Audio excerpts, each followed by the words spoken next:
Hey everyone, how you all? I hope you all are good and preparing for upcoming exam. इस video में मैं आपको बताऊंगा current affairs को आपको कैसे प्रिपेयर करना है लास्ट 20 डेज में, और बाकी सब्जेक्ट्स पर आपको किन चीज़ों पर ज़्यादा ध्यान देना है। क्वांट का एक स्पेसिफिक वीडियो मैंने बनाया हुआ है, वो देख लेना।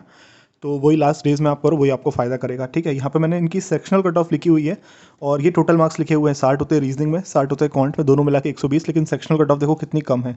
रीजनिंग तो आती ऐसी है कि दिन में तारे दिख जाते हैं। ठीक है, अच्छी आती है, अच्छा लेवल आता है। पजल्स न्यू पैटर्न की आती है, जैसे अंकुश सर बोलते हैं ना, हाँ बिल्कुल न्यू पैटर्न की पजल्स आती हैं।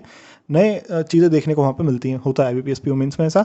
और इस वीडियो में मैं आपको करंट अफेयर्स के बारे में ज़्यादा बताऊंगा। ठीक है, क्योंकि इन बाकी 3 सब्जेक्ट में कुछ बताने का फ़ायदा नहीं। इसमें आप जितनी ज़्यादा प्रैक्टिस कर सको उतना अच्छा। या तो आप गाइडली बंडल PDF से करो, या फिर अपने मॉक से करो, या फिर कोई क्लासेस आप देख रहे हो तो क्लास से करो। बस इन तीनों चीज़ों से आप जितनी प्रैक्टिस कर सको उतनी करो। पजल का आप नंबर बढ़ा दो, DI का आप नंबर बढ़ा दो, जो आपका वीक पोर्शन है उसको ज़्यादा करो।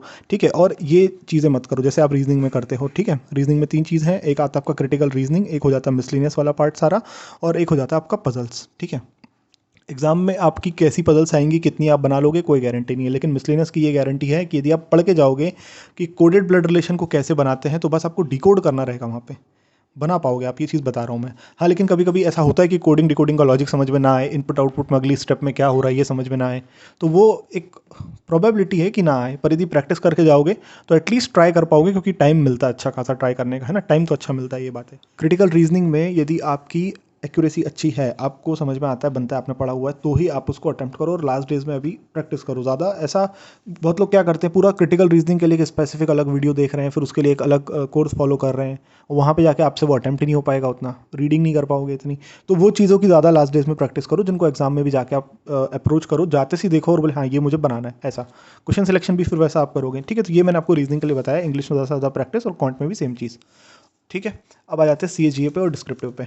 ठीक है, और एक चीज़ मैं आपको यहाँ पे क्लियर कर दूँ, यहाँ पे आ जाता है एक ऐसा बाइफर्केशन। ये समझ लो कि यदि इनमें से किसी, इन चारों में से किसी भी एक का यदि आपका सेक्शनल कट ऑफ क्लियर नहीं होता है ना, तो ये वाला जो पार्ट है आपका डिस्क्रिप्टिव का, ये चेक ही नहीं होगा। भले ही फिर इसमें आप में कितना भी अच्छा लिख के आओ, आपके 20 नंबर भी आना होंगे ना, तो वो नहीं आएंगे, क्योंकि आपका चेक ही नहीं होगा। ये चेक तब होता है जब इसका भी सेक्शनल क्लियर हो, इसका भी, इसका भी, इसका भी, चारों का। एग्जाम्पल आपको यूट्यूब पे देख लेना, मिल जाएगा किसी ना किसी का स्कोर कार्ड। तो ये आपको ध्यान रखना है। ठीक है, किसी भी चीज़ को इग्नोर नहीं करना है, वेल बैलेंस्ड करके चलना है। ठीक है, ये तो आप करोगे, लेकिन CA का भी ध्यान रखना है। इसकी कट ऑफ देखो इतनी कम क्यों है, इतनी कम इसीलिए क्योंकि नहीं कर पाते, बहुत से लोग नहीं कर पाते।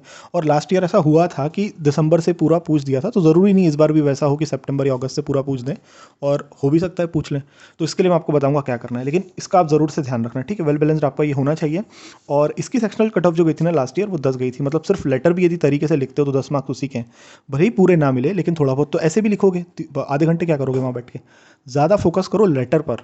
जिनको डिस्क्रिप्टिव में दिक्कत है, टाइपिंग में, इंग्लिश में, ये सब में, तो यहाँ पर आपका ग्रामर का ज़्यादा फंडा होगा और स्पेलिंग्स का होगा, वो सब का होगा। लेकिन लेटर का थोड़ा फॉर्मेट ऐसा है कि आप रट के जा सकते हो, रट के जा सकते हो, मतलब बिल्कुल वर्ड टू वर्ड आप अभी से प्रैक्टिस कर सकते हो लिखने की, और उसको कॉपी पेस्ट वहाँ पे कर सकते हो। लेकिन इसमें मैंने आपको बताया भी था कि इसमें जो है टॉपिक बस चेंज हो जाएगा। आपको मजिस्ट्रेट को हो सकता है किसी और कारण से वो लिखने को दे दे कि भाई इस बात के लिए लिखो। आप सोसाइटी में आपको एक कुछ बनवाना है, उसके लिए आप लिखो अपने जिसको भी MLA वगैरह जिसको भी वो बोलेगा, तो इस तरीके से चेंज हो सकता है। लेकिन ऑल दो कंटेंट जो शुरुआत का एंड का रहेगा वो सेम रहेगा, तो इतना तो आप कर सकते हो।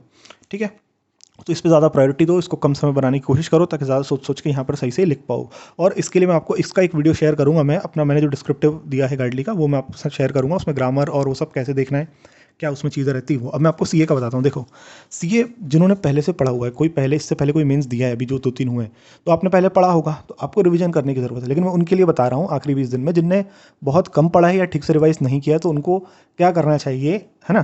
देखो, जैसे आपके जुलाई, अगस्त में राइटिंग देखो स्पीड में थोड़ी ऐसी लिखता हूँ, समझ में आ जाता है ना। सितंबर और अक्टूबर, नवंबर को ले लेते हैं अपन सेकंड वीक तक, फर्स्ट एंड सेकंड वीक ले लेते हैं। क्या है, ज़रूरी नहीं क्या है, क्योंकि RRPO में तो सितंबर से बिल्कुल भी नहीं आया था, वो रिसेंट मंथ था देखे तो, पर बिल्कुल नहीं आया था। एक सेकेंड। तो CA में आपके ये जो रिसेंट 3 मंथ, रिसेंट 2.5 महीने हैं, ये वाले, इनको आप बिल्कुल अच्छे से करो। अच्छे से का मतलब है कि ऐसा नहीं आप इनमें इंपॉर्टेंट MCQ देख रहे हो, बस 300 MCQ देख के चले गए, क्योंकि इनसे सबसे ज़्यादा प्रोबेबिलिटी होती है आने की क्वेश्चंस। ठीक है, तो इनको आप, है ना, इनका बैंकिंग अवेयरनेस अच्छे से करो बिल्कुल। करंट अफेयर्स वाला पार्ट पूरा अच्छे से करो। अपन क्या करते हैं, एमओयू पढ़ लेते हैं, मोदी जी ने क्या किया ये पढ़ लेते हैं, किस स्टेट में क्या बना है ये पढ़ लेते हैं, ये सारी चीज़ें आती हैं नो डाउट, लेकिन बैंकिंग अवेयरनेस का बहुत सारा पोर्शन पूछा जा रहा है। आईबीपीएस क्लर्क मेंस में भी पूछा था, तो बैंकिंग अवेयरनेस में भी करंट वाली न्यूज़, स्टैटिक उतना नहीं, करंट वाली न्यूज़। आरबीआई ने किसी पे कुछ लगाया है चार्ज, तो वो भी पूछ रहे हैं, किसी का लाइसेंस, एक रूपी कोऑपरेटिव बैंक था ना, कौन सा पुणे में है, उसको अभी हटाया। तो इस तरीके से आपको बहुत सारे क्वेश्चंस मिलेंगे बैंकिंग अवेयरनेस को, जो आपको करना ही चाहिए। मैंने आपको 2 पीडीएफ, एक पीडीएफ पहले दिया था सितंबर का, आज मैं अक्टूबर का भी दे रहा हूँ टेलीग्राम ग्रुप में। वो दोनों पीडीएफ डाउनलोड करो। ऑलिव बोर्ड का बोल्ट है, 78 पेज का मात्र वो पीडीएफ है, और उसमें आपको टॉपिक वाइज दिया हुआ है। बैंकिंग अवेयरनेस अलग, नेशनल न्यूज़ अलग, स्टेट न्यूज़ अलग, उसको तरीके से कर लो। और उसके बाद फिर क्विजेज़ लगा लो। क्विजेज़ आपको मैं बताता हूँ फ्री में कहाँ पे मिल जाएगी। ये रिसेंट 3 महीनों के लिए मैं आपको बता रहा हूँ। ये आपको पीएम पे फ्री क्विज मिल जाएगी, ओबी पे फ्री क्विज मिल जाएगी, और अड्डा पे डेली वाली मिल जाएगी। तो यहाँ से अपनी क्विजेज़ की प्रैक्टिस कर लो, और मॉक में तो मिल ही जाएंगे क्वेश्चंस, मॉक से भी करना ही है, उनको भी नहीं छोड़ना है। लेकिन ये जो पुराने 2 महीने हैं ना, ये आप इसको ज़्यादा मत करो। इनको कैसे करो, 300 बेस्ट एमसीक्यू कर लो गौरव गर्ग सर का, कहीं से भी देख, नहीं हो सब्सक्रिप्शन तो फिर वो देखो, आप शेयरिंग करके लो, या फिर पीडीएफ फ्री टेलीग्राम ग्रुप में मिल जाती है उनकी, उससे पढ़ लो। उसके बाद 300 बेस्ट एमसीक्यू का एक वो आता है, अड्डा का आता है, सर देते हैं बना के 300 क्वेश्चंस का, वो कर लो। ठीक है, और कैप्सूल आती है, अड्डा की भी आती है, हॉलीवुड की बोल्ट तो आती है। तो ये सब कैप्सूल्स पढ़ लो इन 2 महीनों के लिए।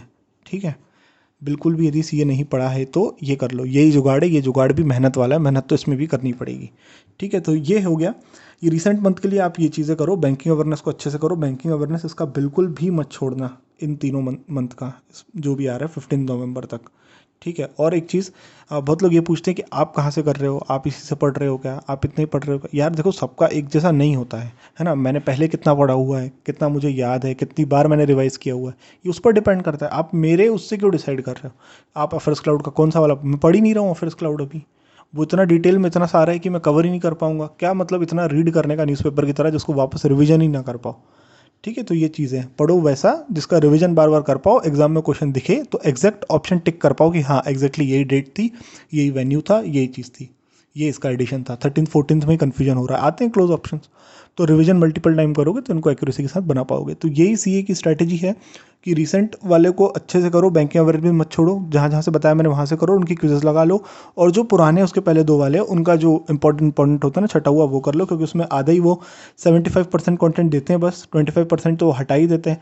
उसमें से भी 50% अपन पढ़ते हैं, याद थोड़ी पूरा रहता है, एग्जाम में जाके बहुत कुछ भूल जाते हैं, और आता भी नहीं 50% में से, आता तो सिर्फ 20-30% है मुश्किल से, हार्डली जो पढ़ते हैं वो, उसका बहुत नई नई चीज़ें देखने को मिलती हैं। तो ये चीज़ें होती है, इसलिए मैं बता रहा हूँ आपको, इस तरीके से कर लो। और बाकी सब्जेक्ट्स का भी ध्यान रखो, वेल बैलेंस्ड प्रिपरेशन आपकी होना चाहिए, कोई इसमें से रह जाएगा ना तो ये चेक नहीं होगा। इसके लिए एक और वीडियो मैं बनाऊंगा, मिलते हैं अगले वीडियो में। और ओवरऑल कट ऑफ भी देख लो, ओवरऑल कट ऑफ सिर्फ 80.75 है, लेकिन लाना 15-20 नंबर ऊपर रहते हैं for sure shot selection, seat पक्की करने वाला। क्योंकि इंटरव्यू कैसा होगा ये पता नहीं, इसमें आरआरबी पीओ इंटरव्यू की तरह ईजी क्वेश्चंस नहीं होते, इसमें अच्छा होता है इंटरव्यू। ठीक है, तो ये एवरेज भी जाता है, तो आपके कहीं मार्क्स कम हो गए तो फाइनल सिलेक्शन का रिस्क इसमें रहता है। तो ये भी आपको टारगेट करने के आप 100+ करो। ठीक है, मिलते हैं अगले वीडियो में। Goodbye, take good care of yourself, bye.